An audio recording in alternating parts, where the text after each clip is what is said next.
Good morning বন্ধুরা, আমি শ্রাবন্তী। আমার ক্যাপচার অফ ফ্রেম ব্লগে তোমাদের অনেক অনেক স্বাগত। আশা করছি তোমরা সবাই ভালো আছো আর আমিও ভালো আছি। আজ হচ্ছে 23শে নভেম্বর, রবিবার, আর এখন ঘড়িতে বাজে ওই সকাল 6টার মতো। আর এখন থেকে তোমাদের সাথে নিয়ে আমার ব্লগটা স্টার্ট করছি। আশা করছি তোমাদের ভালো লাগবে। তো শনিবার দিন তো আমি বাড়ি এসেছি, আর বাড়িতে আসলেই হচ্ছে যে কাজগুলো পড়ে ঘর পরিষ্কারের কাজ। আর এখানে যেহেতু আমরা মাসে 1-2বার করে আসি, তাই হেল্পিং হ্যান্ড কাউকে এখনও সেইভাবে খুঁজে পাইনি, যার জন্য আমার ভীষণ অসুবিধা হচ্ছে। তাই নিজেদের কাজগুলো নিজেদেরকেই করতে হচ্ছে। তো যাই হোক, আগের দিন ওই জন্য ক্যামেরা অন করিনি, কারণ সারা বাড়ি পরিষ্কার করা একটা অনেক টাইমলি ব্যাপার। আর এই যে জিনিসটার জন্য আসা SIR ফর্ম, তো এটা ফিল আপ হয়ে গেছে, আর ওটা হচ্ছে কর্তামশাই জমাও দিয়ে দিয়েছে। তো যাই হোক, বাইরের মোটামুটি সমস্ত পরিষ্কার পরিচ্ছন্ন করা কমপ্লিট হয়ে গেছে। আর ঘরে মোটামুটি হালকার উপর দিয়ে কালকে করেছিলাম, আজকে একটু ডিপ ক্লিন করব। তো যেখানে যত ধুলো আছে, ঝুল আছে, মাকড়সার জাল আছে, সেইগুলো পরিষ্কার করে নিচ্ছি। আর এই যেহেতু বেড কভারটা চেঞ্জ করব, তো এর ওপরেই দাঁড়িয়ে দাঁড়িয়ে করছি। পাখা খুব একটা ময়লা হয়নি, তো সেই জন্য পাখাটায় আর হাত দিলাম না, জাস্ট ওপর দিয়ে সমস্ত ধুলোগুলো ঝেড়ে নিচ্ছি। আগের দিনও বেশ ভালো করে মোটামুটি পরিষ্কার করেছি, সেকেন্ড দিনে আরও একটু করলে আরও ভালো পরিষ্কার বা ক্লিন হয়ে যাবে। আর বাড়িতে থাকলে রান্নাবান্না তো করতেই হবে, তাই অল্প অল্প করে একদম 2 দিনের মতো বাজার করেছি। আর আজকে যেহেতু সানডে, তো মাংস তো মাস্ট। তো কর্তামশাই কী মাংস নিয়ে আসে, কি হয় দেখি। তবে রান্না খুব সিম্পলের ওপরেই হবে, কারণ এখানে তো সেরকম বেশি কিছু জিনিস আমার নেই। বাজার হাট সমস্ত কিছুই কিনে আনতে হবে, আবার বেশি নিয়ে এলে এখানে রয়ে যাবে, বা আবার বয়ে বয়ে নিয়ে যেতে হবে, যার জন্য কিন্তু খুব অল্প স্বল্প করে বাজার হাট করেছি। তো আর একটা ঘরে কর্তামশাই আর মেয়ে আছে, ওরা এখনও ঘুমাচ্ছে, ওরা খানিকক্ষণ পরে উঠে পড়বে। আর ততক্ষণে আমি এই ঘরটা একেবারে ক্লিন করে ফেলবো। তো প্রথমে বেড কভার চেঞ্জ, তারপরে হচ্ছে এখানে যে ড্রেসিং টেবিলটা আছে সেটা মুছতে হবে, এদিকে শোকেসটা আছে সেটা মুছতে হবে। ঝুল ঝাড়া কমপ্লিট হয়ে গেছে, আর তার সঙ্গে আমি ঘরটাও ভালো করে ঝাঁট দিয়ে নিয়েছি।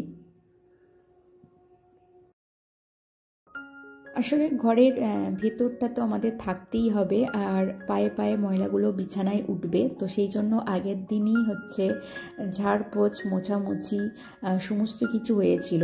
সকালবেলাটা আরও একটু ভালো করে ক্লিন করছি। তো আজকে আমাদের বাগানে যেহেতু এসেছি, নারকেল পাড়া হবে, ডাব পাড়া হবে, তো ওর পাপাকে তো তাড়াতাড়ি উঠতেই হবে। আর এই ঘরটা হচ্ছে তাড়াতাড়ি পরিষ্কার না করলে এই ঘরের মধ্যেই টিভি দেখা, সমস্ত কিছু কাজকর্ম এই ঘরের মধ্যেই হবে, খাওয়া দাওয়া আরম্ভ করে সমস্ত কিছু। তাই এই ঘরটাকে আমাকে বেশি করে ক্লিন করতে হয়। তো বালিশের কভারগুলো মোটামুটি আমি এখন ক্লিন খুলবো না, এখন খুলতে গেলেই অনেকটা সময় নষ্ট হবে, কারণ কোনো হেল্পিং হ্যান্ড নেই, বাসন টাসন মাজতে হবে। তো তারপরে কিছু অল্প জামা কাপড়, এই যে বেড কভার তুলছি, সেইগুলোও কাচাকুচি করতে হবে। আর তার সঙ্গে ঘুম থেকে উঠলেই প্রথমে চা দিতে হবে। তো সমস্ত কাজ যখন একাকে করতে হয়, তখন মাথা ঠান্ডা রেখে সমস্ত কাজ বুঝে শুনে করতে হয়। তো এদিকে চলে এসেছি ড্রেসিং টেবিলে প্রথমেই আয়নাটা কলিন দিয়ে ভালো করে পরিষ্কার করে নিলাম, আর কলিন দিয়েই ভালো করে মুছে নেব। আর আমার মেয়ে আজকাল খুব মেকআপ করতে শিখেছে, তো সারাক্ষণ মেকআপ করছে, আর যার জন্য পাউডার সমস্ত জায়গায় ফেলেছে। তো এই ড্রেসিং টেবিলটা বিয়েতে পাওয়া, তো অনেকটাই গ্লেজ এর কমে গেছে, কারণ প্রায় 10 বছর হয়ে গেছে। আর এখানে যা কিছু গিফট জিনিস দেখতে পাচ্ছ, এগুলো গিফটে পাওয়া। তো সেইগুলো একটুখানি হালকা ফুলকাভাবে ক্লিন করে নিচ্ছি। আর এই যে প্রত্যেকটা থাক আছে, প্রত্যেকটা থাকে কিন্তু হালকাভাবে ধুলো জমেছে, তো সেইগুলো ক্লিন করে নেব কলিন দিয়েই ভালো করে। আর প্রত্যেকটা জিনিস যেহেতু মুছে মুছে রাখছি, তাই একটু কিন্তু সময় লাগছে। আসলে একটা জায়গায় থেকে আর একটা জায়গায় এসে পরিষ্কার পরিচ্ছন্ন করা অতটা কিন্তু সোজা ব্যাপার না। প্রত্যেক দিন যেখানে ক্লিন করা দরকার, সেখানে যেহেতু মাসে 1-2 বার ক্লিন হচ্ছে, তো সেখানে কিন্তু খুব যে একেবারে নিট অ্যান্ড ক্লিন হবে তা কিন্তু নয়। ঘর দোরগুলো কিন্তু বেশি অপরিষ্কার থাকে না, বাইরেটা যতটা অপরিষ্কার থাকে। আর সেটা যখন এখানে রেগুলার বেসিসে থাকা হবে তবেই কিন্তু নিট অ্যান্ড ক্লিন করা সম্ভব। তো বাড়িতে যখনই প্রত্যেকবার আসি তখন এই রুটিনটাই আমাকে ফলো করতে হয়। প্রথম দিন তো একটু ডিপ ক্লিন থাকে, আর সেকেন্ড দিন এই হালকা ডাস্টিং, জানালা পরিষ্কার, এই যে সমস্ত আসবাবপত্র ক্লিন, এই যে খাট ক্লিন, এইগুলো থাকে। তো এইগুলো কিন্তু খুব একটা যে কম সময় লাগছে তা নয়, বেশ ভালো, মোটামুটি আমি 6-8 সময় লেগেছিলাম, প্রায় সমস্ত কিছু কাজ কমপ্লিট করতে করতে 9:30 বেজে গিয়েছিল। তো দেখে যতটা সোজা মনে হয় বা কম সময় লাগছে বলে মনে হচ্ছে, ততটা কিন্তু কম সময় লাগছে না।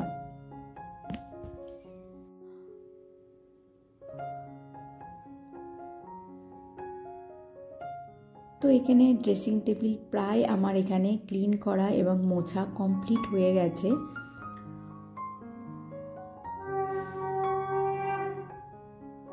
তো এখন যেহেতু শীতকালের বেলা, তো সেহেতু হচ্ছে খুব তাড়াতাড়ি সন্ধে হয়, তাই সকালের দিকে যা কাজকর্ম করার সকালবেলাই করতে হবে, আর বিকালের দিকে অতটা সময় নেই। পরের দিন সোমবার পড়ে যাবে, মেয়ের স্কুল আছে, কিন্তু যেতে পারবো না একটা ব্যাংকিং কাজের জন্য, যার জন্য আমাকে থেকে যেতেই হবে। আর ওর পাপার যেহেতু সোমবারে ডিউটি আছে, সেই জন্য ও কিন্তু মর্নিংয়ে বেরিয়ে যাবে। আর তার জন্য আজকে মেয়ের বায়না হচ্ছে, আজকে যেহেতু বজবজ রাসমেলা হচ্ছে, তো সেইখানে নিয়ে যেতে হবে। তো সেই জন্য বিকালবেলাটা একেবারেই ফাঁকা রাখবো, আর যাবতীয় কাজকর্ম এই বেলাতেই মিটিয়ে নেব। তো ড্রেসিং টেবিল মোছা কমপ্লিট করার পর এবারে যে যা জায়গা মতো জিনিসগুলো গুছিয়ে রাখছি। তো দেখতেই পাচ্ছ একেবারে নিট অ্যান্ড ক্লিনভাবে মোছা হয়েছে, প্রত্যেকটা জায়গা একদম পরিষ্কার পরিচ্ছন্ন।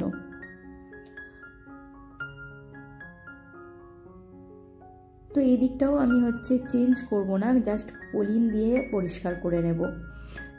তো কারণ এখন সব জিনিস বার করলে কিন্তু আমি হচ্ছে সমস্ত জিনিস টাইম অনুযায়ী কাজগুলো করতে পারবো না।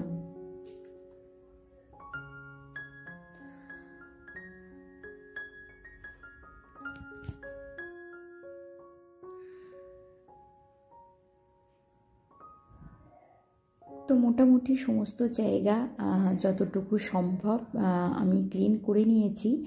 আর এরপরে আমি হচ্ছে ঘর ঝাড় দেওয়া হয়েছে, ঘরটা মুছে নেব। এরপরে নিচের দিকেও একটু বাইরের দিকেও ঝাঁট দিতে হবে। তো সেই কাজগুলো আর তোমাদের সঙ্গে শেয়ার করব না, কারণ তাহলে আবার ক্যামেরা নিয়ে ঘুরতে হবে। তো যাই হোক, এরপরে আমি স্নানটা সেরে নিয়ে পুজোটা কমপ্লিট করে নিয়েছি। তো অনেক দিনই হচ্ছে শিব ঠাকুরকে স্নান করানো হয়নি, তো আজকে ভালো করে সুন্দরভাবে শিব ঠাকুরকে স্নান করে দিয়েছি। আগের দিনও করিয়ে দিয়েছিলাম। তো আগের দিন ঠাকুর ঘরেও কাজকর্ম ছিল, পুরো হচ্ছে টেম্পেলটা আর কি, সিংহাসনটা ভালো করে ধুলো ঝেড়ে, ডাস্টিং ঝেড়ে প্রত্যেকটা ঠাকুর পরিষ্কার করে তারপরে নতুন করে আসন পেতে আবার ঠাকুরগুলোকে বসিয়েছি। তাই এখানেও কিন্তু আমার অনেকটা সময় লেগেছে। সুন্দরভাবে আজকে শিব ঠাকুরকে বেলপাতা দিয়ে পুজোটা কমপ্লিট করলাম। আর আজকে ঘরটা মাজা সম্ভব হলো না, তো পরের দিন ঘর পরিষ্কার করে একেবারে মেজে নতুনভাবে ঘট বসাবো।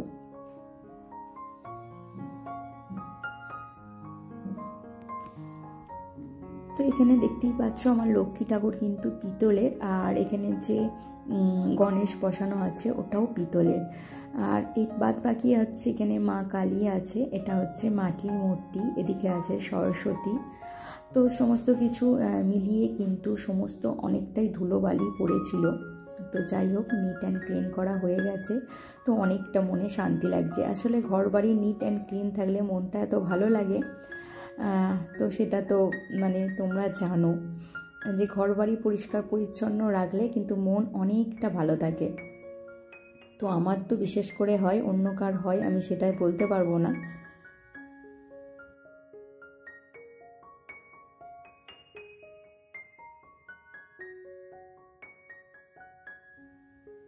তো তো ওদিকে তো পুজো কমপ্লিট হয়ে গেছে, আর এদিকে মেয়ে ঘুম থেকে উঠেই আঁকতে বসেছে, আর ডাব খেয়েছে, ডাব পাড়া হয়েছে, তো এই জন্যই এই ছুরিটা বিছানায় রেখে দিয়েছে।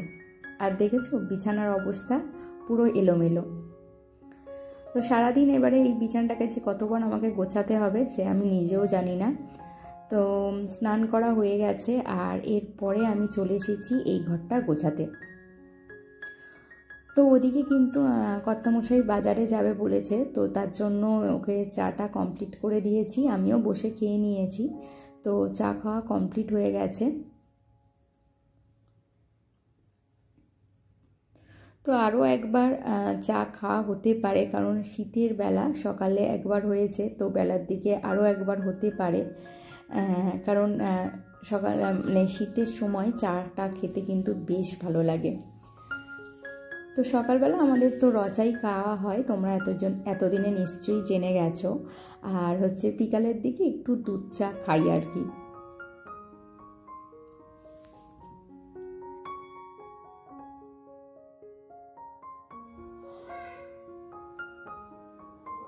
তো এইদিকে মোটামুটি ঘর কমপ্লিট, আর সোফাটা একটু এলোমেলো হয়েছিল, তো সেইগুলো জামা কাপড় পরেছিল, তো সেই জামা কাপড়গুলো সরিয়ে একটু হালকাভাবে ঝেড়ে নিয়েছি, ব্যাস, এখানে আর কিছু করার নেই। আর ওইদিকে হচ্ছে কর্তামশাই বাজার থেকে এসে গেছে, তো মেয়ের জন্য এনেছে পেটাই পরোটা তরকারি, আমার মেয়ে ওটাকে ঢাকাই পরোটা বলে। তো কর্তামশাইও খেয়েছে, আর আমি একটুখানি মুড়ি খাবো। তো এখানে এনেছে মাটন, আজকে প্লেন আলু দিয়ে মাটনের ঝোল হবে, পোস্ত আলু ভাজা, আর তার সঙ্গে করব চাটনি। তো মাংস মোটামুটি দুবেলার হয়ে যাবে, তাই ওবেলার আর কোনো চিন্তা নেই। আর মাংসটা আনার পর আমি ভালো করে জল দিয়ে ধুয়ে নিচ্ছি। তো মাটনের যেসব রক্তগুলো আছে সেগুলো পরিষ্কার করে নিতে হবে। আর আজকে একটু চর্বি ঘেঁষা মাংস নিয়েছে, আর চর্বি ঘেঁষা মাংসতে আমার মেয়ের ভীষণ আপত্তি, কারণ ওর চর্বি অংশে মানে গা গুলিয়ে ওঠে। আর কর্তামশাইয়ের আবার চর্বি অংশই খেতে বেশি পছন্দ করে, কারণ ওর চলবে না বেশি চর্বি দেওয়া মাংস, ওর ওটাই ভালো লাগে। তো চলো জোগাড়পাতি করা যাক। তো এদিকে মোটামুটি ভাত বসিয়ে দিয়েছি, দেখো মাংসের আলু ভাজা হয়ে গেছে, পোস্ত আলু ভাজা, চাটনিও তৈরি করা কমপ্লিট। তো এদিকে মাংস কষানো চলছে, আর এবার প্রেশার কুকারে দিয়ে সিটি মেরে নিলেই কিন্তু আমার রান্না কমপ্লিট হয়ে যাবে। তো সুন্দরভাবে একেবারে নর্মালি পেঁয়াজ, আদা, রসুন, রোজকার যে মশলা, লঙ্কা, হলুদ, জিরে, ধনিয়া দিয়ে ভালো করে কষিয়ে নিয়েছি, আলাদা এক্সট্রা করে কিচ্ছু দিইনি। আর দুটো পটল পড়েছিল আগের দিনে, পটল দুটো দিয়ে দিয়েছি সিদ্ধ খাওয়ার জন্য। তো একটুখানি স্যালাড কেটেছে, কর্তামশাই স্যালাডটা কাটে প্রত্যেকবার, আর এখানে একটুখানি লেবু আর কাঁচা লঙ্কা নিয়ে নিয়েছি।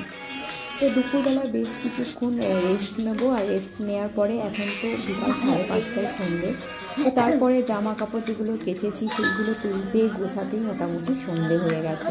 তারপরে ঘরে ঠাকুরকে সন্ধে দেখিয়ে আর এখন রেডি হয়ে গেছি। আর এখন যাব, বুঝতেই পারছো, সকালবেলা যে বললাম রাসমেলায়, আমাদের বজবজে যে কালী মন্দিরের রাসমেলা বসেছে, তো সেখানে সকাল থেকেই মেয়ে রান্না করছে। সন্ধ্যেবেলা তখন বাবা উঠতে চাইছিল না, ভীষণ রাত। যাই হোক, চলো আমরা বসেছি। আর এখানে বেশ কিছু রাসমেলার থিম করে, সেগুলোরই কিছু ছবি নিয়েছি, যেগুলো ভান্ডার করেছি। যাই হোক, এখানে ঠাকুর দেখতে মোটামুটি মানে কিছু মেলার অল্প সব খাওয়া দাওয়া করেছি। আর মেয়ে সেরকম মেলা থেকে সেরকমভাবে হয়নি, কারণ বেশিরভাগ ক্যামেরাই ওরা আছে, তো সেই জন্য রাসমেলায় বাদাম, ফুচকা, এইসব যে জিলাপি, এইসব থেকে চলে এসেছি। তো বন্ধুরা, আজকের ভিডিও এই পর্যন্ত হচ্ছে। ভিডিওটি যদি ভালো লাগে তাহলে অবশ্যই একটা লাইক কমেন্ট করে দিও। আর যেসব অলরেডি